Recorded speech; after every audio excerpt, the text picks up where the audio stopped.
Conversando com o pastor Pio, eu estabeleci um paralelo em relação àquilo que eu estou fazendo ao que ele está fazendo aqui na igreja. O pastor Pio e esse ministério têm pregado deste púlpito sobre a graça do Senhor. Não é mais a lei, é a graça. A graça não é nada mais, nada menos do que o nosso Senhor Jesus Cristo. E quando o pastor Pio e o ministério da igreja prega sobre a graça, às vezes você tem muita oposição. Muitos pastores, muitas igrejas não gostam do que está sendo pregado deste púlpito, porque preferem permanecer na lei, preferem pregar nas suas igrejas que a pessoa, para alcançar a bênção, ela tem que fazer uma série de sacrifícios, várias quartas-feiras, fazer campanhas para conseguir uma bênção. E não é isso que a graça fala. A graça fala que nós já temos tudo, Deus já fez tudo por nós, e o que nós temos que agradecer. O pastor Pio também prega deste púlpito aqui sobre dízimos e ofertas, dizendo que a igreja não é obrigada a dizimar e ofertar. Nós dizimamos e ofertamos em gratidão àquilo, tudo que Deus nos deu. O pastor Cassiano falou, é uma sociedade bem legal. A gente fica com 90% e Deus fica com 10%. Não é aquele 50-50, meio a meio. Então, nós dizimamos e ofertamos em agradecimento, em gratidão a Deus. E quando a gente prega isso do púlpito, muitas igrejas não gostam. Porque, olha, para você ser abençoado, você tem que dar o seu tudo e tal, você tem que trazer tudo que você tem e o que você não tem também. Então, é uma oposição muito grande, mesmo dentro da igreja evangélica, quando você começa a pregar sobre a graça. O que eu tenho falado no Brasil sobre medicina moderna, também você tem muita oposição. Porque hoje você tem dois tipos de medicina no Brasil. A medicina convencional, que trata sintomas, e a medicina preventiva, a medicina moderna, que trata causas. Essa é a grande diferença entre elas. Nós aprendemos na faculdade de medicina a tratar sintomas. Então, quando a pessoa tem uma dor, por exemplo, o médico dá um analgésico. E a dor melhora, enquanto o remédio estiver funcionando. Quando acabar o efeito do remédio, a dor volta. Se a pessoa tem uma pressão alta, por exemplo, é hipertenso, toma antihipertensivo. E a pressão regulariza. O médico pode aumentar a dose, pode associar uma outra droga, e a pressão vai regularizando. Se essa pessoa parar de tomar o remédio, esqueceu de comprar, desistiu de tomar, a pressão sobe de novo. A pessoa continua sendo hipertensa, só que controlada pelo remédio. A pessoa não consegue dormir, calmante. E o calmante faz a pessoa dormir, superficial. A pessoa não descansa, não tem sono do descanso, sono REM, sono profundo, sono do sonho. E ela acorda de manhã muito cansada e tem sono durante o dia. Mas aí não consegue acordar durante o dia, aí dá um remédio para acordar. Então é remédio para dormir e remédio para acordar. E remédio para dormir e remédio para acordar. Na verdade, o que a gente aprende a fazer na faculdade, que a maioria dos médicos ainda faz hoje, é tratar sintomas. E para isso usa remédio. Remédio vem do verbo remediar. O que é remediar? Tornar o problema mais tolerável. Então, um exemplo, se você tem um rasgo numa roupa e você coloca um remendo, ficou bom? Ficou horrível. Outra cor, outro pano, não tem mais o rasgo. Mas você remediou apenas. E o que a medicina convencional tem feito é exatamente remediar a doença. Fazer manutenção da doença. É muito importante para a indústria farmacêutica, e eu disse indústria, e a indústria precisa de lucro. É importante para a indústria farmacêutica que as pessoas tenham a sua doença mantida e não curada. Então, curar no Brasil, se você fala de cura no Brasil, você é charlatão. Você não pode falar que existe cura para uma doença no Brasil. Nenhuma doença tem que ser curada no Brasil. No mundo é curada, mas no Brasil não pode ser curada. Então, e o que a gente tem feito nessa medicina nova é tratar causas. Por que você está com dor? Vamos cuidar da causa da dor. Posso até dar um analgésico inicialmente, mas eu vou na causa da dor. Por que a sua pressão está alta? Sua pressão não era alta antes. Por que está alta agora? Meu pai era hipertenso, minha mãe era hipertensa, eu sou hipertenso também. Beleza, se for fator familiar, você devia ser hipertenso com 21, 22, 25 anos de idade. Por que você está hipertenso agora com 50 e pouco? Então não é fator familiar, é mais estilo de vida. É mais a parte hormonal. É o seu organismo que saiu do nível, e por isso que você está hipertenso. Então você vai na causa da pressão.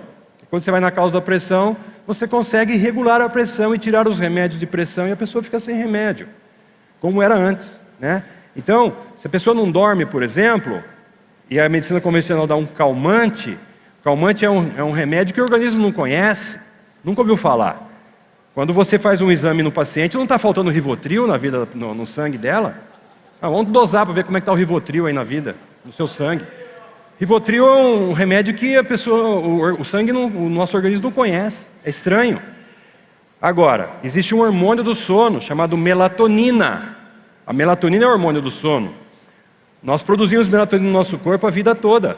Desde o útero da mãe até a morte, vamos produzir melatonina. Até 28 anos, 30 anos, produzimos bem melatonina e dormimos bem. A partir dessa idade, 28, 30 anos, começa a cair a produção da melatonina. E aí, demora a pegar no sono, acorda à noite e não consegue voltar a dormir, não sonha, quando sonha é pesadelo, acorda cansada pela manhã, tem sono durante o dia. É falta do hormônio melatonina, um hormônio que o organismo produz. Só que a partir de 28, 30 anos produz menos. E a gente começa a dormir mal. Melatonina você dosa. Melatonina é um hormônio que o nosso organismo produz desde o útero da mãe.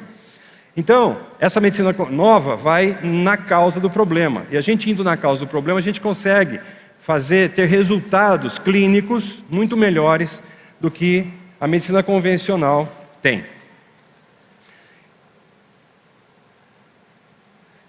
Essa comparação que eu fiz da ministração sobre graça e do que a gente está falando na medicina é uma comparação, um paralelo meio grosseiro, mas é exatamente isso. Da mesma forma que as pessoas precisam ouvir a mensagem de salvação, ouvir aquilo que Jesus Cristo fez por nós e se converter ao senhorio de Jesus, da mesma forma, médicos e pacientes precisam se converter à nova medicina. Você precisa saber que isso existe para você escolher. Eu quero continuar na medicina antiga ou quero continuar a ir para a medicina nova. E médicos também. Em todos os cursos que eu falo, eu já deixo claro no início nas minhas aulas. Tem aula de pós-graduação que são 20 horas de aula. Sexta-feira o dia inteiro, sábado o dia inteiro dando aula, com algumas pausas. E quando eu começo a aula, eu já deixo claro para a turma. A gente tem turmas de 120 médicos, 80 médicos, 60 médicos. E eu deixo claro para a turma. Eu começo a conversar com eles assim, meu nome é tal, eu tenho tal idade, eu sou casado há 32 anos, tenho 3 filhos, meu filho mais velho tem tal idade, tal profissão, minha filha tal idade, tal profissão, meu filho mais novo tal idade, estuda tal coisa. Vou conversando isso com eles. E eu falo o seguinte, eu sou médico, a minha especialidade médica é cirurgia cardíaca. Eu fui formado, minha especialidade é cirurgia cardiovascular. Ponte safena, marca-passo, válvula, criança, transplante cardíaco, a minha vida inteira fiz isso. E de 9, 10 anos para cá, eu descobri a medicina preventiva e eu percebi que é muito melhor você prevenir do que remediar. Então é um termo, um jargão popular, né? Melhor prevenir do que remediar, né? O que quer dizer isso? É melhor você fazer prevenção do que dar remédio. Remediar. Daí que vem esse termo, né? E aí eu comecei a trabalhar em consultório. Eu tenho absoluta certeza que essa medicina vem de Deus. Deus me colocou nessa medicina. Porque para a medicina é quase impossível uma pessoa que é cirurgião, que está ali dentro do centro cirúrgico, abrindo pessoas, está na emergência, está na urgência, você está aqui no culto, quantas vezes? Estava no culto, toca o telefone, você tem que correr para o hospital, alguém está precisando de uma cirurgia de urgência. É quase impossível uma pessoa que trabalha nessa área, com urgência e emergência, sair e sentar na mesa para atender pessoas dentro de um consultório, de uma clínica. Mas é isso que Deus fez comigo. E eu tenho certeza que isso é de Deus, porque se eu começasse a contar para vocês testemunhos do que tem acontecido dentro do meu consultório, que tem acontecido no Brasil, com médicos do Brasil, que a gente trata os médicos também, você fala, olha, doutor, é isso aí, é de Deus mesmo, esse negócio é de Deus. Uma das coisas que eu deixo muito claro quando eu começo a dar aula é o seguinte, eu sou médico, cirurgião cardíaco, mas também sou pastor evangélico. Sou pastor evangélico há 11, 12 anos. Então a turma já sabe qual que é a minha conduta. E é interessante que você consegue identificar na turma, pessoas vêm conversar com você, médicos e médicas, dizendo, sou cristã também, sou de tal igreja, sou de tal igreja, sou de tal igreja, né? Muita gente cristã já dentro da área médica, seguindo a Jesus Cristo. Então, eu já deixo claro isso quando eu começo a conversar. E dentro dessas aulas, eu faço questão de dar algumas declarações. declaração como médico e declaração como pastor, né? Aí é os dois, né? Então eu declaro algumas coisas dentro dessas aulas. Uma das coisas que eu declaro é o seguinte: hoje existem apenas 2 tipos de médicos no Brasil. 2. Aquele que pratica a medicina preventiva e aquele que ainda vai praticar. Então, aquele médico que está se opondo, que na hora que você chega com alguns exames lá e fala alguma coisa sobre medicina preventiva e o médico se antagoniza, se opõe, ele vai praticar. Daqui 6 meses, 1 ano, 2 anos, 3 anos, 10 anos, não tem jeito. É uma medicina de um resultado muito melhor. O resultado clínico, a melhora da pessoa é tão melhor que não dá mais para ficar na medicina convencional. Então, quem não está praticando vai praticar, mesmo estando antagonizando hoje, né? Eu queria conversar um pouquinho sobre essa medicina. Eu vou dividir o que a gente vai conversar aqui em 2 partes. Quero conversar um pouquinho sobre essa medicina, o que eu tenho falado no Brasil inteiro para médicos. E por que isso? Porque você, que é meu irmão em Cristo, minha irmã em Cristo, tem que saber o que está acontecendo. Tem que saber o que o diabo está fazendo contra a população e contra a igreja do Senhor Jesus Cristo. E por quê que eu quero que você saiba isso? Coloca lá 1 João 5,19. 1 João 5,19 diz assim: sabemos que somos de Deus e que o mundo todo está sob o poder do maligno. Uma outra versão diz o seguinte: sabemos que somos de Deus e que o mundo jaz no maligno. Isso é uma declaração bíblica. Então, é só você dar uma olhadinha aí fora para saber o que está acontecendo, gente. Você fala o seguinte: mas quem está reinando aqui? É Deus que está reinando ou é o diabo que está reinando? Jesus falou: eis que vem o príncipe deste mundo e ele nada tem em mim. Jesus falou que o príncipe deste mundo é o diabo. Dá uma olhadinha no que está acontecendo por aí, em todas as áreas, inclusive dentro da área médica. Coloca lá João 10,10. Olha só o que essa palavra diz em João 10,10. O ladrão vem apenas para roubar, matar e destruir. Eu vim para que tenham vida e a tenham plenamente. Outra versão fala que vocês tenham vida e vida abundante. A vida abundante é uma vida com saúde. Uma vida com doença não é uma vida abundante. Então, a palavra de Deus diz que Jesus Cristo veio para que nós tenhamos saúde, vida abundante. É lógico que o diabo faz o contrário: matar, roubar e destruir. O diabo quer matar a gente, quer roubar a gente, quer destruir a gente. E ele está usando a medicina para fazer isso, as doenças para fazer isso. Não vou pedir para levantar a mão aqui, mas o que tem de gente doente dentro da igreja, né? Talvez até mais do que aí por fora. Coloca lá então João 14,30. João 14,30 diz assim: já não lhes falarei muito. Jesus dizendo isso: pois o príncipe deste mundo está vindo, e ele não tem nenhum direito sobre mim. Nosso Senhor Jesus Cristo declarou que o príncipe deste mundo é o diabo, e que o diabo não tem nenhum poder sobre a vida dele.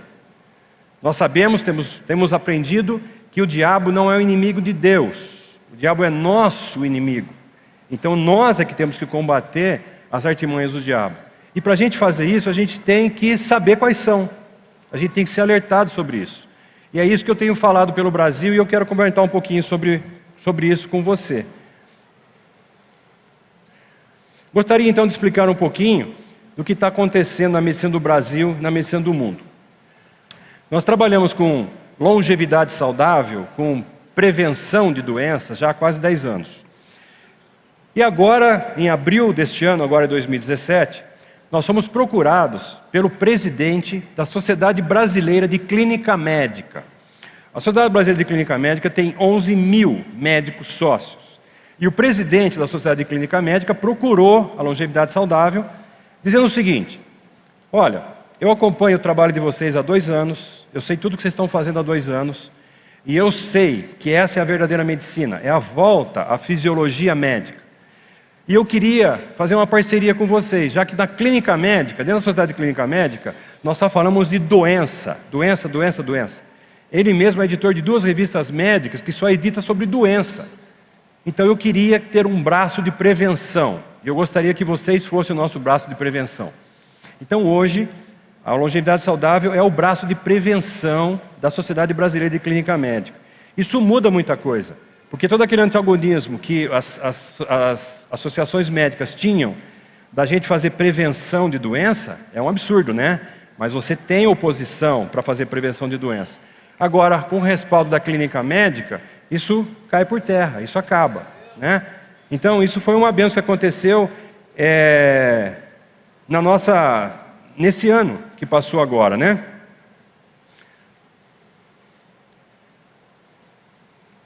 Uma outra coisa que eu tenho declarado para os médicos nessas aulas é que a maioria dos médicos hoje no Brasil está na zona de conforto.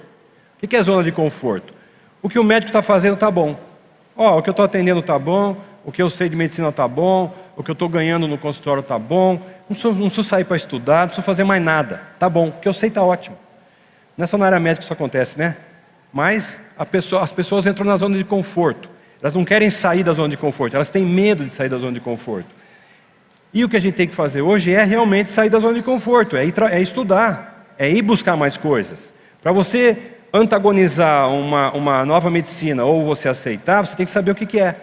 Você tem que estudar sobre isso, para depois dizer é bom ou não. Então a gente mexe com os médicos para que eles saiam da zona de conforto e voltem a estudar, coisa que o médico nunca deveria ter parado de fazer. Agora, é lógico que a gente tem ainda oposições, né? Tivemos um congresso agora em outubro da Sociedade Paulista de Cardiologia. Depois do Congresso Nacional de Cardiologia, o segundo congresso maior é o de São Paulo. E nesse congresso de São Paulo, eles ficaram o tempo todo falando mal de um colega médico que fala na internet sobre essa medicina nova, sobre essa medicina preventiva. Esse colega fala no YouTube, tem vários vídeos, muitos de vocês têm visto esse médico falar na internet sobre essa medicina nova. E aí a Sociedade Paulista de Cardiologia se opôs a ele, ameaçando de cassação, ameaçando de um monte de coisa, dizendo o seguinte: você não pode falar sobre isso. E por quê? Porque os pacientes começam a chegar aos consultórios médicos e começam a questionar o médico. Quando o médico vê um nível de colesterol elevado e ele quer dar um remédio de colesterol, o paciente fala assim: não, o médico lá da internet falou que não, que colesterol não é vilão, não vou tratar não, doutor, não vou tomar esse remédio não. E o cara fica muito bravo, porque a arma que ele tem é tratar colesterol, e o paciente fala que não vai tomar. Então isso levou a Sociedade de Cardiologia do Estado de São Paulo a fazer esse antagonismo todo, agora em agosto deste ano, né? E continua fazendo.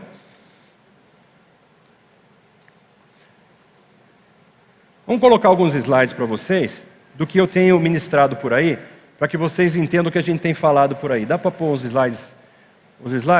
Eu tenho falado bastante de vários assuntos no Brasil inteiro, mas um deles é sobre colesterol e doença cardiovascular.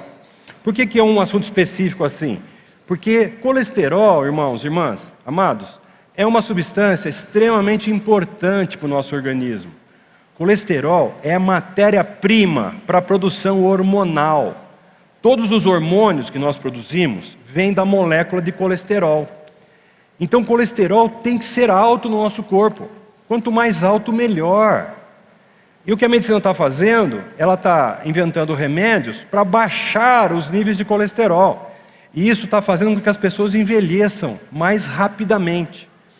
Estão baixando o colesterol até de crianças de 8, 9, 10, 11, 12 anos, irmãos, amados. Mede o colesterol de uma criança, o colesterol da criança está alto e começa a dar remédio para baixar o colesterol da criança. Isso é determinação da Sociedade Brasileira de Pediatria, tratar colesterol de criança. Agora, veja só, eu estou dizendo para vocês, colesterol é matéria-prima para a produção hormonal. A criança que está entrando na puberdade, ela precisa de um alto nível hormonal para ter as características sexuais, menina, menino. E aí você tira a matéria-prima, como é que essa criança vai se desenvolver? Então o que a gente está tendo hoje? Muita criança muito pequenininha, criança que não se desenvolve, por causa do uso de remédio para baixar colesterol, as famosas estatinas. Então eu falo vários assuntos do Brasil, mas um deles é sobre isso aí. Essas ministrações que eu falo sobre colesterol, levou a Longevidade Saudável a me convidar para ser um dos palestrantes do Congresso Internacional que nós tivemos agora em outubro, final de outubro. Nós temos o Congresso Internacional uma vez por ano. Vem gente do mundo inteiro, médicos do mundo inteiro participar conosco, né? Esse ano tivemos mais de 1000 médicos inscritos no Congresso. E eu fui convidado a fazer uma palestra no congresso. Então, vocês veem que eram 9 palestrantes, e desses 9, 5 palestrantes estrangeiros, tinha um belga, tinha um americano, um sueco, um inglês e outro americano, e tinham 4 brasileiros: Dr. Ítalo Rachid, que introduziu a medicina no Brasil, Dr. Alexandre Kalash, Dr. Cícero Gali Coimbra, que fala sobre tratamento de doenças autoimunes com alta dose de vitamina D, e eu estava lá, glória a Deus, uma chance de eu poder falar para as pessoas sobre isso. Então, nesse congresso, eu fiz uma palestra sobre desconstruindo o mito do colesterol. O que é mito? Mito é uma mentira dita tantas vezes que passa a ser vista como verdade. Não preciso dizer para vocês, vocês já sabem quem é o pai da mentira, né? É uma mentira dita tantas vezes, falam, que passa a ser vista como verdade. É o colesterol mesmo. O colesterol é vilão de todas as coisas. O colesterol é que mata. O colesterol é que tem que abaixar. O colesterol. É mito, gente. Isso é mentira. Mentira da indústria da doença. A indústria quer que a gente seja doente. Então eles inventam essas coisas. A indústria farmacêutica tem vários remédios muito bons. A insulina, por exemplo, para tratar o diabetes é uma bênção. Muita coisa muito boa. Mas tem alguns remédios feitos especificamente para causar doença na pessoa. E um deles é o remédio de baixar colesterol. E eu falava sobre essa matéria, né? Aqui, toda a cascata do colesterol. Eu falei para vocês que o colesterol é uma matéria-prima para a produção hormonal. Então está lá o colesterol como iniciador de tudo. O colesterol é que vai dar a vitamina D, né? Entrada de raio ultravioleta pela pele converte colesterol em vitamina D. O colesterol dá o primeiro hormônio aqui embaixo, chama pregnenolona. A pregnenolona é o hormônio da memória. A pessoa está com a memória meio fraca, é que a pregnenolona está baixa. Então, uma das coisas que o remédio de baixar colesterol faz é tirar a memória da pessoa. Começa a ficar ruim a memória da pessoa. E aí você tem ouvido falar sobre Alzheimer. Alzheimer, o vizinho, a vizinha, o pai da amiga, o pai do amigo, a mãe. Não tinha Alzheimer antes, né? Por que tem Alzheimer tanto agora? Várias causas, mas uma delas é abaixar o nível do colesterol. Porque na hora que você baixa o colesterol, você abaixa a pregnenolona, que é o hormônio da memória. E aí quero contar uma história para vocês. Estava aí São José do Rio Preto, São Paulo, passando o final do ano, Natal entre o Natal e o Ano Novo, na casa do meu cunhado, irmão da Celina. Ali, junto com a gente, estava a mãe da esposa dele, a sogra dele. Alzheimer, 3 anos de evolução de Alzheimer. Fora da casinha, fora da casa. Acordava de manhã cedo, quem que é, filha? É o Zé Luiz, mãe, marido da Celina. Ah, muito prazer, muito prazer. Passava uma hora e pouquinho, quem é, filha? Mãe, já falei, mãe, é o Zé Luiz, marido da Celina. Ah, muito prazer, muito prazer. O dia inteiro à parte, sem conversar com a gente. Na hora da refeição, comia bem ainda. Tarde inteira à parte. À tarde, a filha levava ela para o banho. A filha ainda não dava banho, mas dirigia o banho. Mãe, passa água ali. Mãe, agora o sabonete. Mãe, ali. Mãe, enxuga. Mãe, lava. Né? Dirigia o banho da mãe. E tomando lá os remédios dela. E lá eu não sou médico, eu sou visitante. Estava ali como visitante. E vendo aquilo. Irmãos, irmãs, lá no meio da semana não deu mais para aguentar. Eu falei assim para minha cunhada lá. Falei, ô Penha, o que sua mãe está tomando para esse Alzheimer aí? Ah, está tomando Ebix, está tomando Simvastatina, está tomando isso, está tomando aquilo. Falei, ô Penha, para a Simvastatina dela. Pelo amor de Deus, minha mãe tem um stent coronariano. Não, Penha, para a estatina que está causando isso nela. Só falei isso. Ali não sou médico, sou visitante. Gente, não é que ela parou a estatina? Ela parou de dar. Naquela noite mesmo já não deu. Amados, 3 dias. 3 dias se passaram. Essa senhora acorda de manhã cedo. Oi, Zé Luiz, tudo bem? Oi, Celina, tudo bem? 3 dias, gente.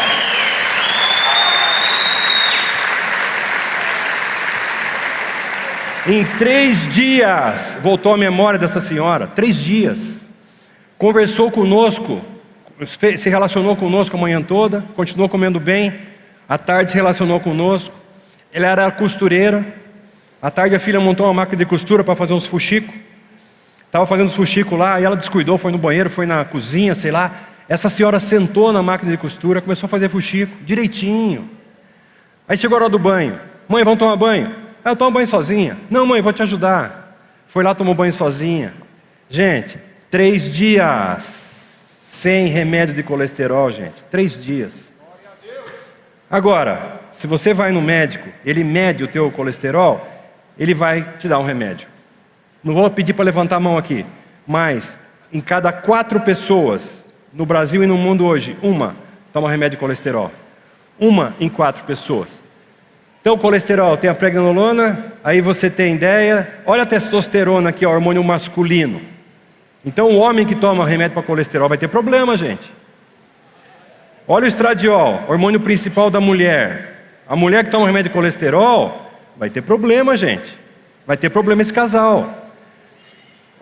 O colesterol leva progesterona, e quando a progesterona cai, tanto no homem quanto na mulher, tanto um quanto o outro fica irritado, pavio curto, intolerante, estourado, nervoso, ansioso, bravo.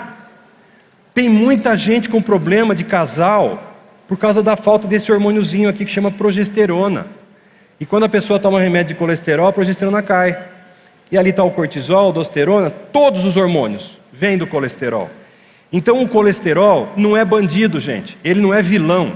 Ele é uma bênção nas nossas vidas. Ele é um mocinho. Ele foi dado para nos defender das doenças. Quando a pessoa tem uma infecção qualquer, se você dosa o colesterol, a fração boa do colesterol, o HDL, cai. Por que cai? Porque o HDL é mobilizado pelo corpo para nos defender da infecção. Então você imagina, pessoas com colesterol alto e colesterol baixo.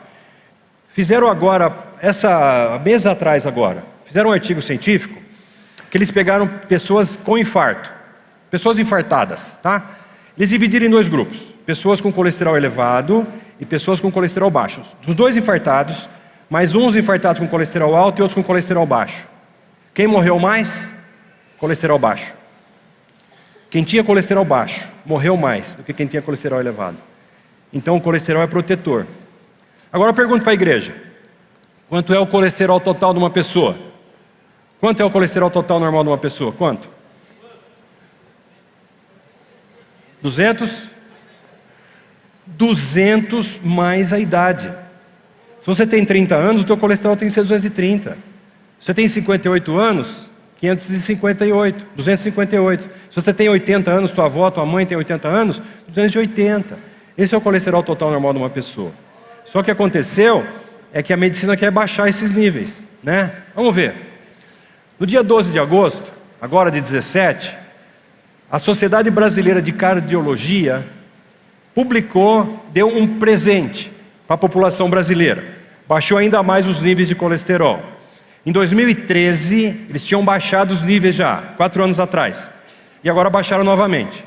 Então, a Sociedade Brasileira de Cardiologia, a SBC, alterou o valor de referência para colesterol e triglicerídeos, fechando o cerco dos limites considerados ideais. Aí eu coloco ali, limites ideais. Então eles estão abaixando ainda mais. E na reportagem eles falam o seguinte, que hoje o Brasil é o país com níveis mais rígidos de colesterol do mundo. O país que mais tem níveis mais rígidos é o Brasil, né? Vocês vão ver o que isso quer dizer. Então o LDL colesterol, que é o colesterol ruim, ele era para ser abaixo de 70. E agora como fica? Abaixo de 50. E o colesterol total, que era até 200, agora é 190. Lembra que o colesterol total é 200 mais a idade. Agora eles querem que seja 190. O HDL é o colesterol bom. Mesmo que você seja leigo, você sabe, você sempre ouviu falar que o colesterol bom, quanto mais alto, melhor. O colesterol bom tem que ser alto, né? Olha o que eles fizeram. Eles baixaram de 60 para 40. Dá para entender uma coisa dessa? O colesterol bom, que era 60, em vez de eles colocarem 80, eles baixaram para 40. Por quê? Por que você acha? Porque o remédio baixar colesterol, abaixa o colesterol bom também. Abaixa o total e abaixa o bom. Então, se eles falam que tem que ficar em 60 ou que tem que subir, eles não iam conseguir esses níveis. Então, já baixaram para 40. Olha só, exigência do jejum no exame. Era necessário o jejum de 12 horas. E agora, gente, não precisa mais jejum. Você pode comer o que você quiser de gordura, vai lá e faz o exame. É lógico que os níveis vão estar mais altos. E aí aumenta o tratamento, aumenta a venda de remédio. E quando eles abaixam o colesterol de 200 para 190, eles têm que aumentar a dose do remédio baixar colesterol. E a dose é mais cara. E a pessoa gasta mais dinheiro para conseguir manter esses níveis. Esse é um slide que eu coloco nas minhas aulas. Olha só o que eu falo. O colesterol jamais poderia ser o culpado. A natureza, na verdade, Deus, não iria dotar o nosso corpo com um sistema, uma substância propositadamente designada para nos matar. Você acha que o nosso Deus ia colocar no nosso corpo uma substância para nos matar? O que você acha? Não. Então o colesterol que Deus colocou é uma substância extremamente importante para nós. Deus não ia fazer nada contra a gente, Ele faz para nos beneficiar. Então essa frase eu coloco e eu falo muito, Deus fez isso, né? Agora olha só que interessante. O Brasil agora é o país com níveis mais rígidos de colesterol do mundo, certo? Só que colesterol é oficialmente removido da lista negra dos americanos. Os Estados Unidos, este ano agora, junho do ano passado, junho de 2016, tirou o colesterol da lista negra. Então o Brasil está na contramão. Os Estados Unidos está fazendo uma coisa e o Brasil fez outra. Ah não, agora é nível rígido. Sendo que saiu da lista dos americanos. O Comitê Consultivo das Diretrizes Dietéticas, em resposta, não mais advertirá as pessoas contra o consumo de alimentos ricos em colesterol. Em vez disso, se concentrará no açúcar, como a principal substância preocupante da dieta. Então, o que você fala da cardiologia convencional que o colesterol é vilão, e não é, para a medicina moderna, o vilão é o açúcar. Então, nós temos que tomar cuidado com o açúcar. Irmão, irmã, amado, amada, cuidado com o açúcar. O açúcar é o problema. O açúcar é que dá obesidade. O açúcar é que causa o diabetes. O açúcar é que causa as doenças. O açúcar acidifica o corpo. O açúcar é o alimento do câncer. O açúcar está levando as pessoas a ter câncer. A estatística mostra que as pessoas que têm câncer, as pessoas diabéticas, têm maior possibilidade de ter câncer, por causa do açúcar. Vamos segurar esse negócio, gente. Tira o açúcar. Semana retrasada atendi um paciente no consultório, e ele chegou no consultório de peito erguido assim. Aí falou para mim assim, doutor, sou frugívoro. Frugívoro é que só come fruta. Não come mais nada, só fruta. Sou frugívoro. Falei, que bom, né? Só que eu estou aqui comigo, né? A fruta tem frutose, que é açúcar. Deixa eu ver seus exames. Glicemia de jejum estourada, hemoglobina glicada estourada, insulina de jejum estourada e triglicerídeo estourado. Diabético. Eu falei, grande coisa que o senhor está fazendo. O senhor é diabético. Diabético. Aqui, os seus exames. O senhor não tem esse sintoma, esse sintoma, esse sintoma, esse sintoma? Tenho, então. Então não adianta ser frugívoro, só comer fruta. Fruta é uma bênção, mas não pode abusar, gente, porque a fruta tem frutose. Então você pode comer? Pode, mas não abusa, né? E olha aí, o açúcar é o vilão de todas as coisas. Olha o que é pior, gente. Olha o que o inimigo faz.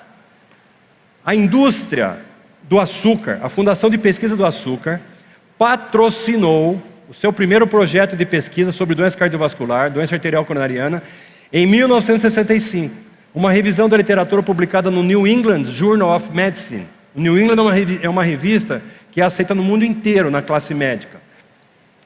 Identificou a gordura e o colesterol como causas alimentares da doença arterial coronariana e mínimas evidências de que o consumo de sacarose também era fator de risco.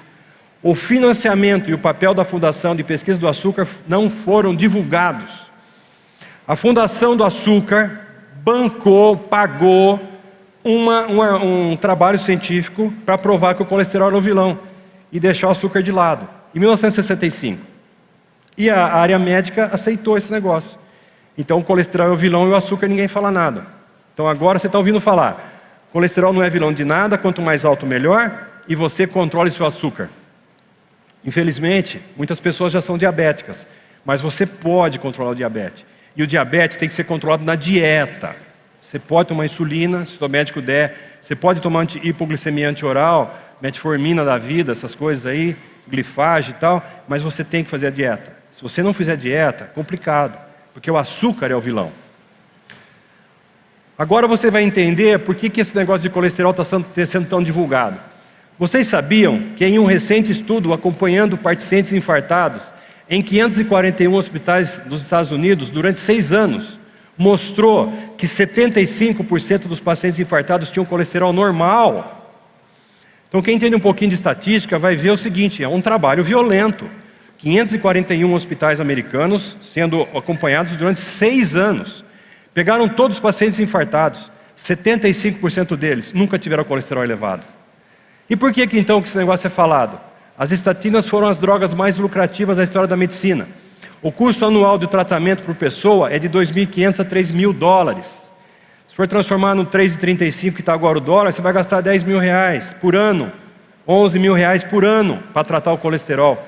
Para a manutenção do efeito terapêutico entre aspas, essas substâncias têm que ser tomadas durante toda a vida. O lucro anual nos Estados Unidos é de $30 bilhões. Nossa dívida aí do Brasil é $159 bilhões. Só de estatina nos Estados Unidos, $30 bilhões. E para fazer exames para dosar colesterol, $10 bilhões por ano. Então são $40 bilhões que estão aí em jogo. E é por isso que a gente tem recebido a informação que o colesterol é vilão de todas as coisas. Eu falei no final, para uma pessoa no final do culto, que eu não tinha citado pela manhã, você sabia que o LDL, o colesterol dito ruim, não é dosado? Você sabia disso? O médico se baseia no LDL colesterol para tratar ou não o nível de colesterol. E o LDL colesterol não é dosado. O LDL é calculado. É muito caro para dosar. Então eles calculam, fazem uma conta matemática. Então eles estão tratando as pessoas depois de uma conta matemática. Agora, estive em Belo Horizonte no começo de outubro, Congresso Brasileiro de Clínica Médica. Nós fizemos lá nesse congresso várias palestras para os médicos, os clínicos gerais. À noite fomos jantar, aí um colega lá de Belo Horizonte falou assim: doutor, o senhor viu que morreu o cardiologista-chefe do Hospital Madre Teresa aqui de Belo Horizonte? Falei, o que você está falando? Ele falou assim, doutor, o Hospital Madre Teresa aqui de Belo Horizonte é o hospital referência em cardiologia da cidade. Todo mundo que tem dor no peito em Belo Horizonte, na capital de Minas Gerais, vai para esse hospital, Madre Teresa. E esse médico era o chefe lá, o chefe de todos. Ele acordou de madrugada com uma dor no peito, chamou a esposa, ligou no hospital, falou com a equipe dele que estava de plantão. Falou assim, ó, aqui é o chefe, estou infartando, vou pegar um carro aqui, um táxi, um Uber, para não ir dirigindo, e vou indo aí, me esperem. Virou a polvorosa no hospital. O chefe está infartando? Pô, né? No meio do caminho ele liga de novo. Ó, aqui é o chefe. Estou mudando o diagnóstico. Não estou infartando não, estou infartado. Me esperem que eu estou chegando. Polvorosa. Chegou o carro na frente do pronto-socorro, puseram o cara na maca, levaram para a emergência. Morreu. Chefe da cardiologia. Morre aos 53 anos, o cardiologista Dr. Vinícius Maia, sábado, 5 de agosto de 17. Morreu por volta das 5:30 da manhã desse sábado, 5 de agosto, aos 53 anos. O cardiologista Raul Soares, Dr. Vinícius Maia Machado, vítima de infarto fulminante. Olha aí, gente, magro, jovem, morte súbita, infarto fulminante, cardiologista, gente. Você imaginou os pacientes desse médico? O meu cardiologista morreu de infarto. Ué, você é o próximo, pô. Ele vai fazer para o seu tratamento que ele está fazendo para ele. Agora, pergunto para a igreja, irmãos amados, chefe da cardiologia do Hospital Referência de Belo Horizonte, vocês acham que tomava remédio para baixar colesterol ou não? Sim ou não? Sim. É lógico que tomava, gente. E o remédio de colesterol não protegeu ele, porque colesterol não é vilão de nada.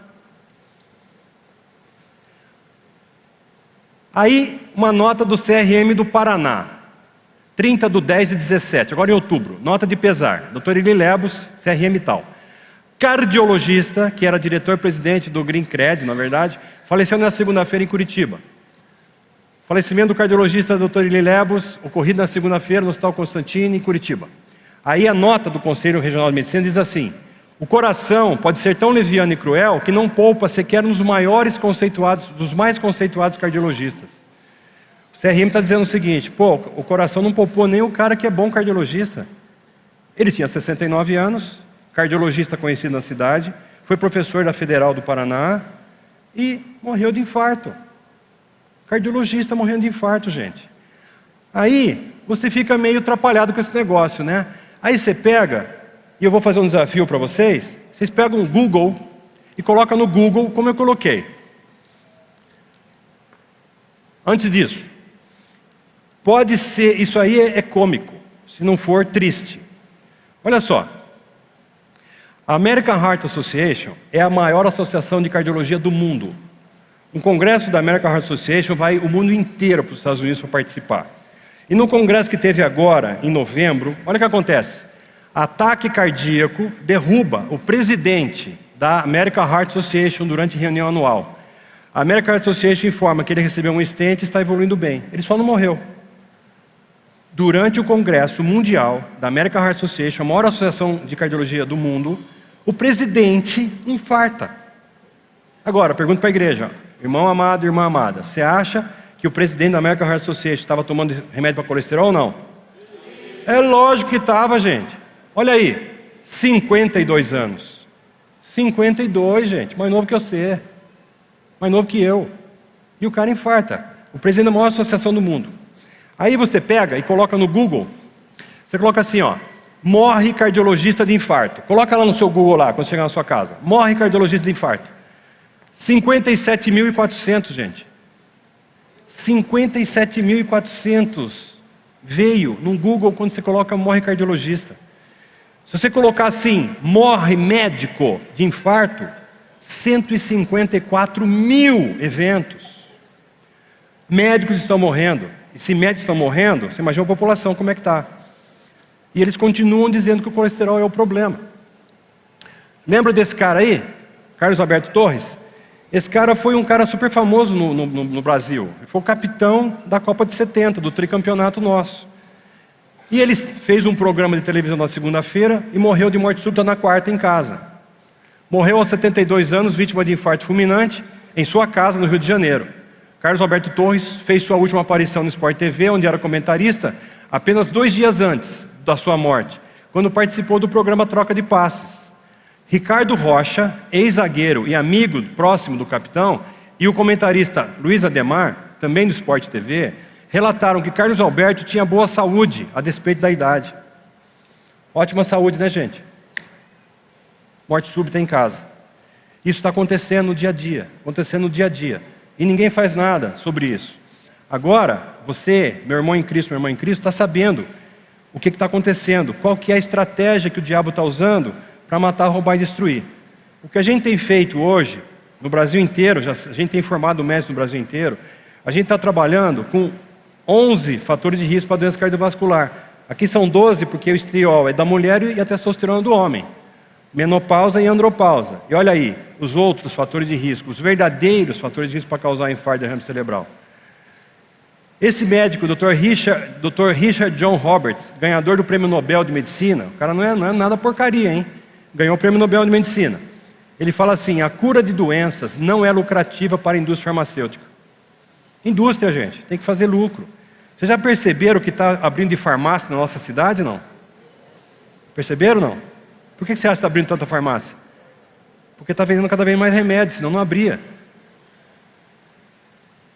E eu queria deixar para você procurar na internet, comprar esse livro aqui, ó, Farmaqueia, Ana Mendes Ferrell. A Ana Mendes Ferrell é uma irmã em Cristo, do México. E esse livro foi prefaciado pelo apóstolo Rony Chaves, da Costa Rica. O apóstolo Rony Chaves já esteve nesse púlpito aqui pregando a palavra para nós. Ele que faz o prefácio do livro, prefacia o livro. E vale a pena você ler. O que é a farmaqueia? É uma potestade demoníaca que está sobre a indústria farmacêutica. No livro ele fala com textos bíblicos, ela fala com textos bíblicos, qual a origem da indústria farmacêutica. A origem da indústria farmacêutica foi lá na alquimia antiga, na feitiçaria, lá nas poções mágicas. E isso vem ao longo dos anos. Então existe uma potestade demoníaca. Por isso que a doença é muito importante no Brasil. Por isso que as pessoas estão mais voltadas para que a população seja doente do que seja saudável.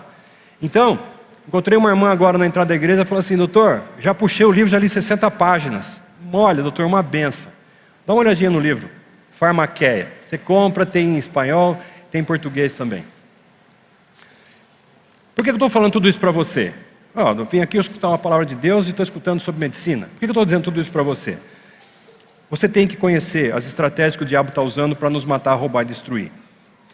Se você toma estatina, para de tomar. Porque esse remédio não é de Deus. Também não é só parar a estatina. Você tem que parar a estatina e tem que substituir por alguma coisa. Está provado cientificamente que a doença arterial, a doença coronariana, a doença cerebral, derrame cerebral, não é doença de colesterol. É doença inflamatória. Inflamação na artéria. E quem tira a inflamação é aquela cápsulazinha de óleo de peixe, gente, o ômega 3. Então o ômega 3 é o suplemento que mais evita doença. Para de tomar estatina e toma o ômega 3. Pelo menos umas 6 gramas, 8 gramas por dia. Eu tomo 8 gramas por dia. O ômega 3 tira a inflamação da artéria, é vasodilatadora, diminui a pressão das pessoas, antiarrítmico, tira a arritmia, não deixa dar arritmia no coração, e afina o sangue, melhor que o AS. Em vez de tomar aspirina, você toma ômega 3.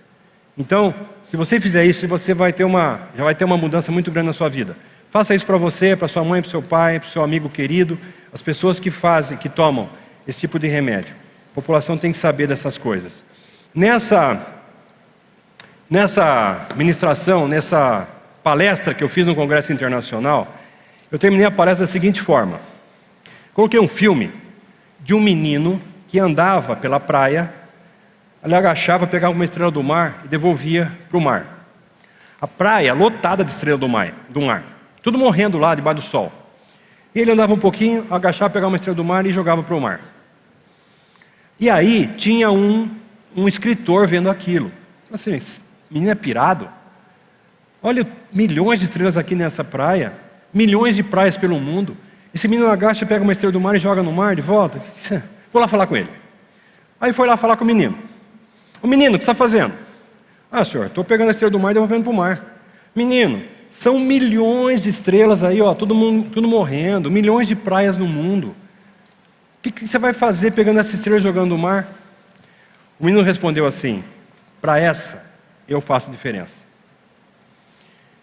Eu estou aqui, eu estou jogando estrela no mar aqui, gente. Porque são muitos e muitos médicos passando estatina para as pessoas.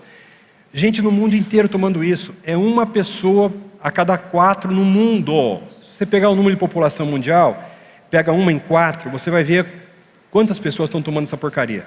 Então, milhões de praias, milhões de estrelas do mar morrendo, e eu estou pegando uma estrela e devolvendo para o mar. Então eu quero que você, como minha irmã em Cristo, meu irmão em Cristo, comece a jogar estrela no mar comigo. Pega uma estrela e joga no mar.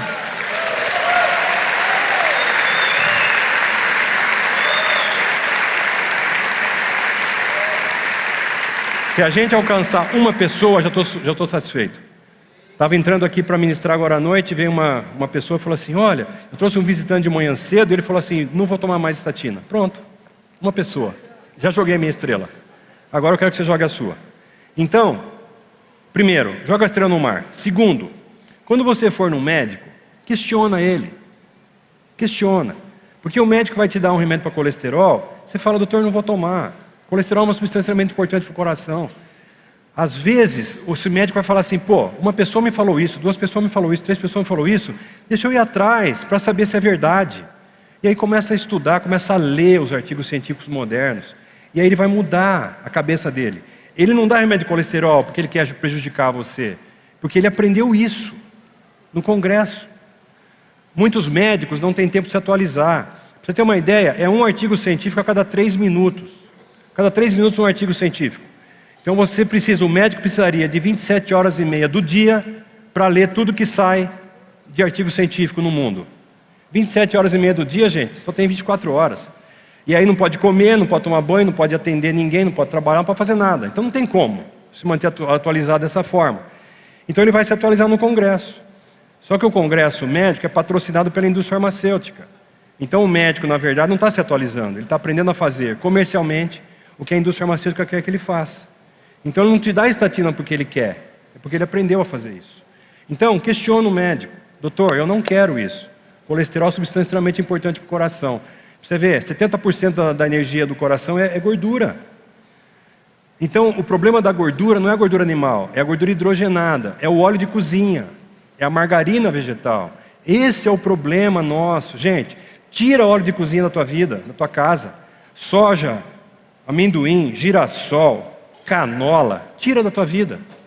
Você sabia que o óleo de canola não é planta? Sabia não? Sabia que canola não é planta? Girassol é planta, girassol, soja, amendoim é planta, canola não é planta. Canola é um lixo que tinha no Canadá, que era chamado Canadian Oil. E o Canadá não sabia o que fazer com esse lixo. Aí veio para o Brasil e fez um óleo, chamou canola. E aí você põe na tua comida lá. E é mais caro, hein? Você vai comprar óleo de canola, é um pouco mais caro. Falou, bom, se é mais caro é bom. Tira da vida. Doutor, como é que eu vou cozinhar? Na minha casa é gordura de porco. Óleo de coco, né? E se a Bádia não fizer com gordura de porco, eu mando ela embora. Tá certo? Não sei se a Bádia está aí ouvindo, mas se ela não fizer com óleo de porco, eu mando para a rua. Então, tira o óleo de cozinha da tua vida. Leia o livro. E a gente vai conversando sobre isso. Queria agora passar um pouquinho, queria ministrar um pouquinho sobre a palavra de Deus, um pouco mais. E eu queria falar sobre declaração. Todo domingo o pastor Pio ministra a palavra aqui. Ele leva a igreja, nos leva a fazer uma declaração. Por que ele faz isso? Porque a declaração é super importante. O que eu vou falar agora é sobre o poder da declaração, o poder da língua, o poder da palavra. Eu vou falar sobre palavra com P pequeno, que é a palavra de homens, e palavra com P maiúsculo, que é a palavra de Deus. Então a declaração da palavra de Deus é super importante. Por isso que ele leva a igreja a declarar isso. O que ele está querendo? Abençoar a gente com essa declaração. O pastor Pio usa então Provérbios 16, 24, que diz assim: as palavras agradáveis são como um favo de mel, são doces para a alma e trazem cura para os ossos. E ele sempre leva a gente a fazer declaração. Podemos declarar nesse momento, como igreja? Então vamos declarar assim: em minha boca está o poder da vida e da morte. Eu falo palavras de vida e não de morte. Eu falo palavras de saúde e não de doença. Eu falo palavras de riqueza e não de pobreza, porque na minha boca existe um milagre. Amém? Dá uma salva de palmas para o Senhor. Obrigado, Jesus.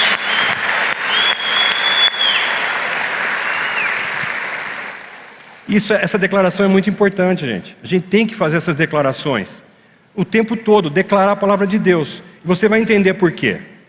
Provérbios, quando você procura na Bíblia quantos versículos falam de língua, de palavra, você vai encontrar 148 versículos. Então, a Bíblia dá muita importância para isso, né? Vamos ver o que está lá em Provérbios 18, 21? Provérbios 18, 21 diz assim: a língua tem o poder sobre a vida e sobre a morte. Os que gostam de usá-la comerão do seu fruto. Então, você pode, com a sua boca, declarar palavras de vida ou de morte. Se você declarar palavras de vida, você vai colher vida. Você vai colher do fruto. Se você declarar palavras de morte, você vai colher morte. É você que decide. O que você está declarando? Vida ou declarando morte? E a gente tem que saber disso para poder decidir pelo correto. O que tenho visto hoje em dia são pessoas que não medem as suas palavras. Elas não pensam no que dizem. E dizem. Acabam amaldiçoando pessoas, não pensa no que está falando. Está declarando morte sobre as pessoas. E por que a palavra é tão importante? Eu tenho dito aqui, quando eu faço uma libertação, eu tenho dito algumas vezes o seguinte: a palavra de Deus diz que o anjo do Senhor se acampa ao nosso redor, e os demônios ao nosso derredor, procurando a quem possa tragar. Então, quando você declara vida ou morte, o demônio ouve. O demônio não lê a nossa mente, ele não tem essa capacidade, ele não pode ler a nossa mente, ele não lê o que a gente pensa, mas ele ouve o que a gente fala. Por isso que quando a gente faz um apelo para as pessoas aceitar Jesus, a pessoa declara com a sua boca: creio no meu coração que Jesus Cristo veio em carne, aquelas coisas. Está declarando isso. E os demônios que estão ao derredor estão ouvindo e falando: perdi. Essa eu perdi. Salmos 34, 7. Onde que esse pastor está inventando esse negócio? Que os anjos estão ao nosso redor. Salmo 34, 7. O anjo do Senhor é sentinela ao redor daqueles que o temem e os livra. Então o anjo do Senhor está do nosso lado. Ele é sentinela do nosso lado e ele nos livra. E esse negócio de demônio ao derredor? Onde está inventando isso? 1 Pedro 5,8. 1 Pedro 5,8 diz assim: estejam alertas e vigiem. O diabo, inimigo de vocês, nosso inimigo, meu inimigo, anda ao redor como um leão, rugindo e procurando a quem possa devorar. Então o diabo, que é o nosso inimigo, está ao derredor, procurando a quem possa tragar. Amados, amadas, o diabo age com legalidade. Ele não pode agir sem a legalidade. O diabo só uma vez agiu na ilegalidade. Uma vez ele agiu na ilegalidade. Quando ele matou o Senhor Jesus. Ele matou nosso Senhor e Salvador Jesus Cristo, que não tinha pecado, não tinha nenhuma mácula. E o diabo, na ilegalidade, matou Jesus. O que aconteceu com ele? Entrou pelo cano. Perdeu a chave do inferno. Até a chave da casa dele não tem mais. Por ter agido na ilegalidade. Aí ele aprendeu. Agora ele só age na legalidade. E quem dá legalidade para ele? Nós. Através do que a gente declara. A palavra da nossa boca, palavra com P minúsculo, é que dá legalidade para o diabo. Por isso nós temos que ter muito cuidado com o que falamos. O diabo não lê pensamentos. Por exemplo, o pai e a mãe amaldiçoando o filho e a filha. Ah, esse menino não presta para nada. Esse menino não tem inteligência nenhuma. Ele não passa de ano mesmo. E não sei o que lá. Não vai dar nada na vida. Amados, os pais são autoridades sobre os filhos. E quando você, pai, você, mãe, declara uma maldição contra a tua criança, essa maldição vai se cumprir. Então cuidado com o que você fala. Pensa no que você fala. Ah, mas eu falei isso do meu filho. Aproveita e quebra. Porque você também tem o poder de declarar quebra. Eu peço perdão pelo que eu declarei sobre meu filho, sobre minha filha. Eu quebro o que eu falei, não vai ser assim. E aí você fala o contrário. Meu filho é inteligente, minha filha é inteligente, vai passar de ano, vai ser bênção na vida, vai vencer na vida, vai ser um excelente engenheiro, engenheira, arquiteto, arquiteta, médico, advogado, vai ser. Você como pai, como mãe, você declara isso. Ah, o meu filho, minha filha é muito competente, não consegue passar no vestibular. Vai passar. Você tem que declarar isso. Se você declara, ela passa no vestibular. Então lembra que você é autoridade sobre a filha. Pessoas que amaldiçoam o local de trabalho, amaldiçoam a empresa onde trabalha, o chefe, amaldiçoa o comprador, o fornecedor. O diabo está ao derredor e está ouvindo essas coisas. Então ele vai pegar essa palavra e vai ter legalidade para tocar as pessoas. Então, você falando mal do seu chefe ou não falando mal do seu chefe, ele vai continuar sendo seu chefe. Não é melhor falar bem dele? Né? Se você tiver alguma coisa que falar, fala pessoalmente, não fica amaldiçoando ele. Né? Declara bem sobre a empresa. Mesmo que a empresa seja sua, a empresa é uma bênção. Vai aumentar os nossas vendas. Eu abençoo os meus compradores, os meus fornecedores. Você pode declarar isso, você deve declarar isso. Pessoas que falam mal da igreja, a igreja onde você congrega, a igreja onde você está ouvindo a palavra de Deus domingo após domingo, as pessoas falando mal. Pessoal falando mal do líder do grupo familiar. Meu líder é esse, meu líder é aquilo. Fala pessoalmente. Chama o seu líder, o seu casal líder na sua casa. Faz um café corajoso para ele. Vocês sabem o que é café corajoso, não? O que é café corajoso? É aquele que vem sozinho, só o café, corajoso. Faz um café corajoso lá em casa, chama a liderança, fala assim, olha, eu estou vendo isso. Aí eles podem conversar, podem explicar, tal, né? Não sai falando mal. Pessoas que falam mal dos pastores. Os pastores são bênçãos nas nossas vidas. Eles estão aqui nos atendendo o tempo todo. O pastor tem família como você tem. Só que além da família, ele tem que cuidar de você também, né? Então, vamos orar pelo pastor. Não vou pedir para levantar a mão aqui não, mas quantos oram pelo pastor Pio? Quantos oram pelo pastor Tom? Quantos oram pelo pastor Cassiano? Pelo Carlos? Quantos oram pelo ministério dessa igreja? Não vou pedir para levantar a mão não. Capaz de a gente ficar envergonhado. Então, nós temos que tomar muito cuidado com esse negócio de ilegalidade e parar de amaldiçoar as pessoas, né? A nossa língua, a nossa palavra tem muito poder. Abrir um parênteses no negócio da palavra aí, né? Nós estamos falando aqui para a gente discernir o que o diabo está fazendo. No trânsito, por exemplo, o diabo usava duas formas de matar no trânsito. Matar, roubar e destruir. Duas formas. Quais eram? Atropelamento e acidente. Certo? Agora o diabo inventou uma terceira forma, gente. Sabe qual é? Tiro. Gente, todo mundo andando armado no trânsito, gente. Arma no carro.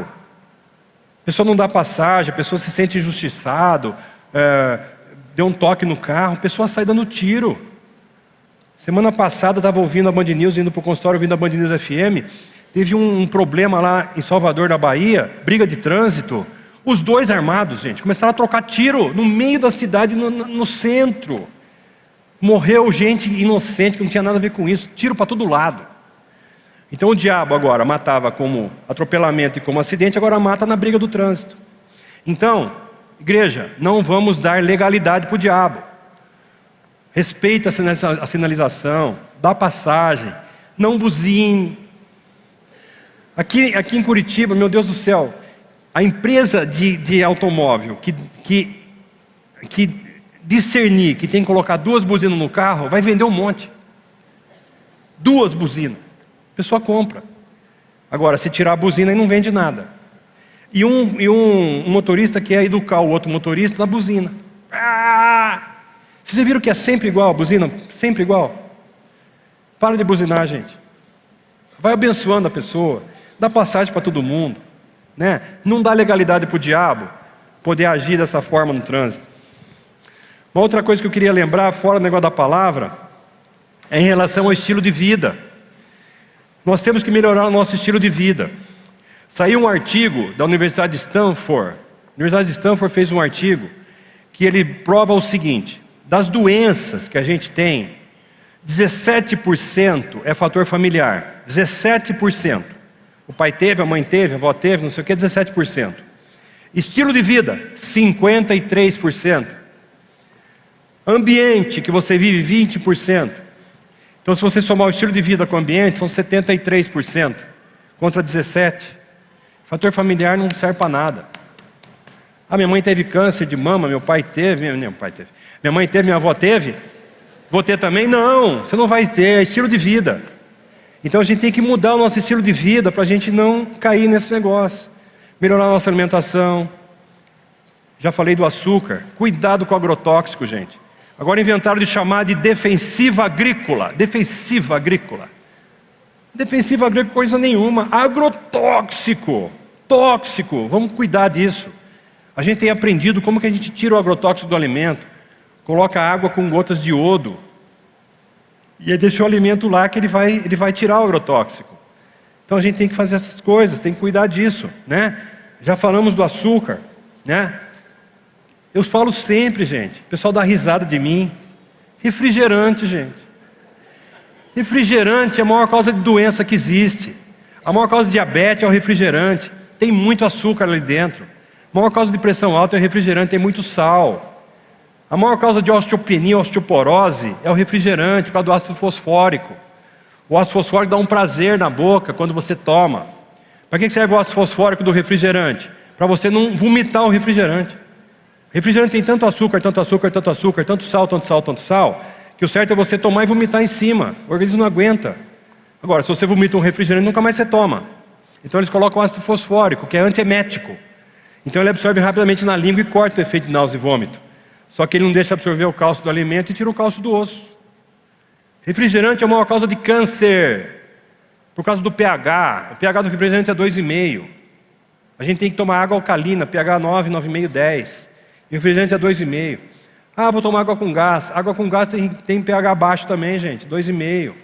Você pega uma marca de água qualquer, você mede o pH da água sem gás, é 1, o pH da água com gás é 2,5. A mesma água, a mesma marca.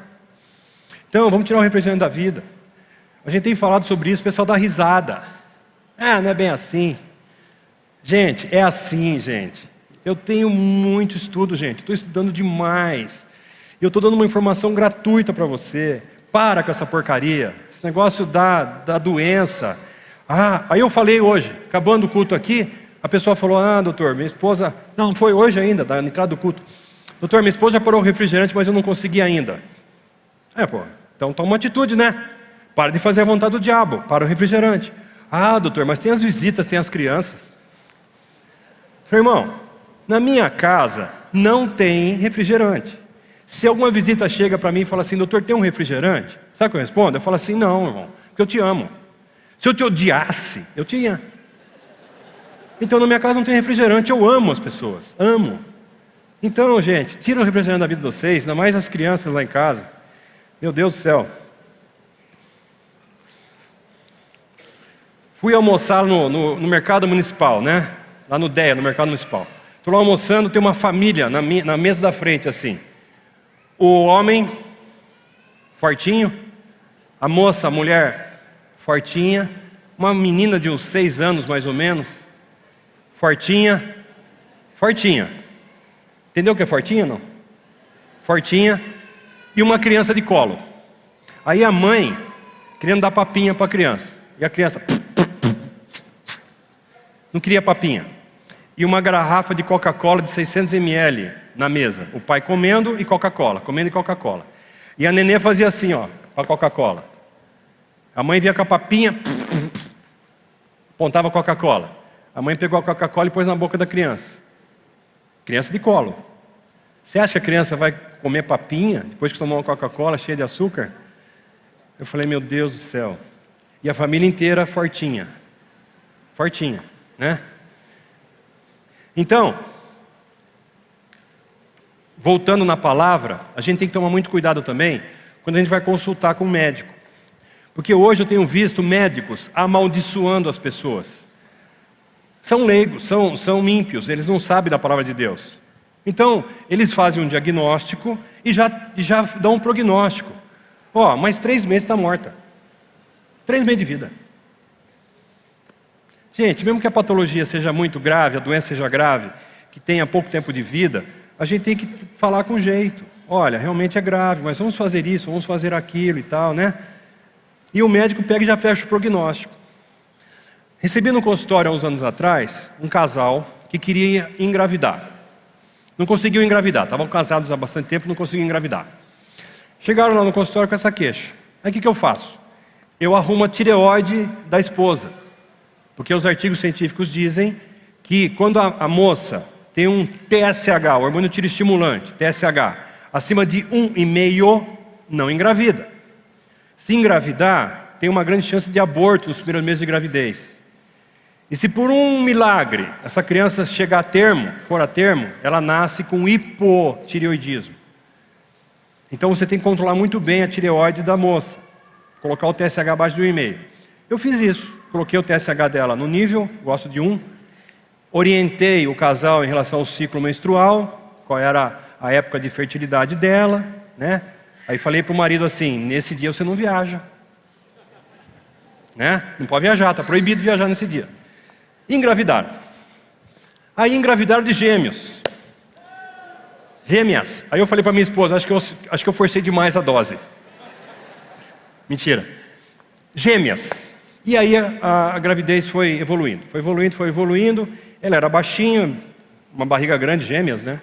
Com 6 meses ela foi fazer um ultrassom para saber como é que estavam as crianças. Aí o médico que fez o ultrassom, ele viu que uma das meninas tinha um peso normal e a outra 25% a menos. A outra estava com peso menor, 25% menor.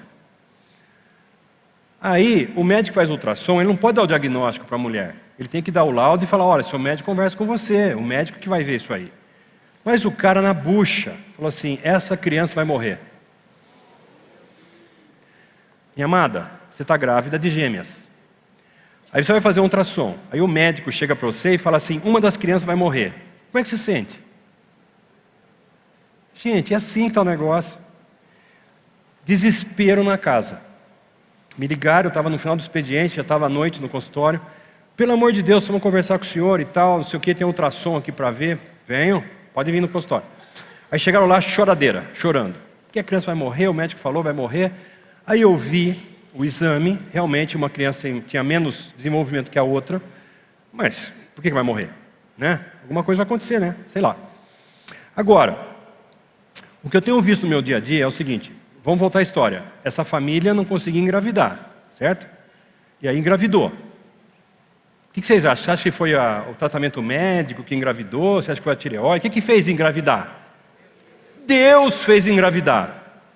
Agora eu pergunto para você, você já viu a obra de Deus ser incompleta alguma vez? Responda para mim, já viram? Deus faz pela metade. Pela metade chega. Vocês já viram isso, gente? Eu nunca vi. Então eu falei para essa família, eu falei assim, olha, vocês engravidaram porque Deus quis. Vocês têm 2 crianças aí dentro porque Deus quis. Essa obra não vai ser incompleta. Vai matar uma criança? Esqueça. Vai viver. Nesse dia, o casal aceitou Jesus no meu consultório.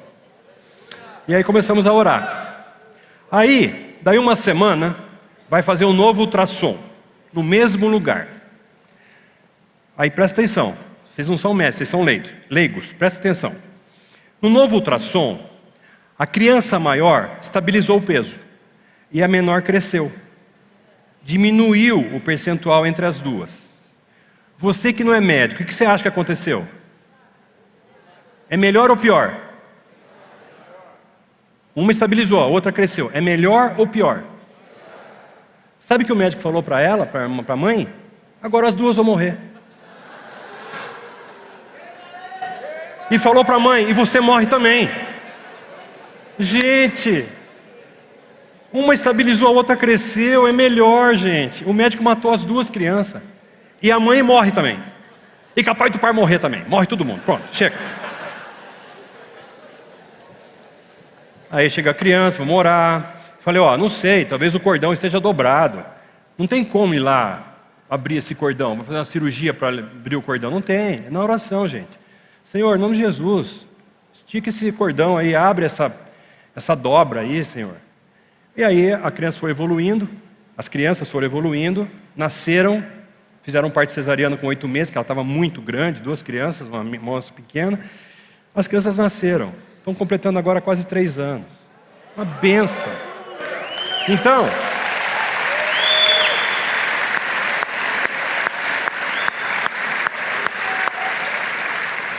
Então, mais uma coisa para você levar hoje daqui.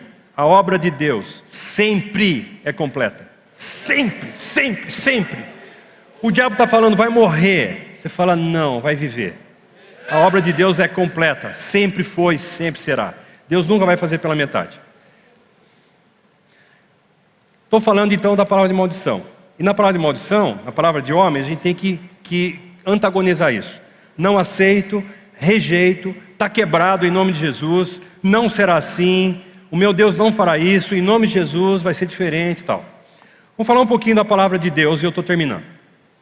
Palavra com P maiúsculo, palavra de Deus. A gente tem ouvido todo domingo desse púlpito, o pastor Pio e o ministério da igreja fala sobre a importância que existe em ler a palavra de Deus. Devemos ler a palavra de Deus, meditar na palavra de Deus diariamente. Temos que fazer um devocional diário. Se você tem filhos, faça com seus filhos também. Nós temos que fazer isso. Uma boa parte de nós não faz, por falta de tempo, porque acordar um pouco mais tarde, dormir um pouco mais tarde, acordar mais cedo, sei lá. Mas vamos ler a palavra de Deus, porque a palavra de Deus é a nossa direção. Na semana passada, vocês lembram que na ministração do pastor Pio, ele falou o seguinte, que a última palavra tem que ser a palavra de Deus. A palavra de Deus é a última. Pode ter um monte de coisa no meio do caminho, um monte de obstáculo. Deus que vai dar a última palavra. Por que isso? Vamos ler lá em Salmos 119, 105. A tua palavra é lâmpada que ilumina os meus passos, e luz que clareia o meu caminho. A palavra de Deus é lâmpada para os meus pés, e luz que clareia o meu caminho. Eu tenho que andar na palavra de Deus. Hebreus 4:12. Hebreus 4:12 diz assim: Pois a palavra de Deus é viva e eficaz, e mais afiada que qualquer espada de 2 gumes. Ela penetra até o ponto de dividir alma e espírito, juntas e medulas, e julga pensamentos e intenções do coração. A palavra de Deus, gente, é muito poderosa. Nós temos que declarar a palavra de Deus, rejeitar a palavra de homens e declarar a palavra de Deus. Quando nós declaramos a palavra de Deus, nós estamos ligando aqui na terra o que a gente quer que seja ligado no céu. O que você quer ligar lá em cima, você liga aqui na terra.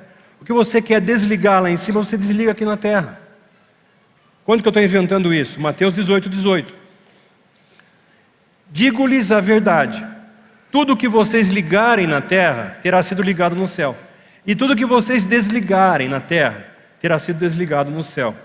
Então, nós, com a nossa língua, o poder da nossa declaração, nós conseguimos ligar coisas na terra ligando no céu e desligar coisas na terra desligando no céu. Então, vamos discernir, gente, o plano do diabo para nos matar, roubar e destruir. Vamos discernir o que estão falando, palavras de homens, e vamos rejeitar isso. Em nome de Jesus, quebrar em nome de Jesus, jogar por terra em nome de Jesus. E vamos declarar a palavra de Deus. Então, quando o pastor Pio vier nas próximas semanas e falar, vamos declarar de novo, declara, mas declara com toda a tua força. Porque essa declaração é bênção para a sua vida, é bênção para a igreja. Agora, é lógico, para você declarar a palavra de Deus, você tem que conhecer a palavra de Deus, você tem que meditar nela, né? Então, rejeitar a palavra de homens e vamos meditar na palavra de Deus. E lembre sempre, a palavra de Deus é a última palavra, a última tem que ser. Veio um moço hoje, depois do culto, e falou assim, doutor, eu não sei se eu deixo o meu trabalho, estou vendo mais 2 trabalhos, 2 empregos, não sei se eu deixo ou não deixo. Então, você pode ter no teu coração aí o que você vai fazer, mas a palavra de Deus é a última, né? A gente orou e tal, e Deus vai fazer a obra. Deus usa a palavra dele para nos abençoar. Amém?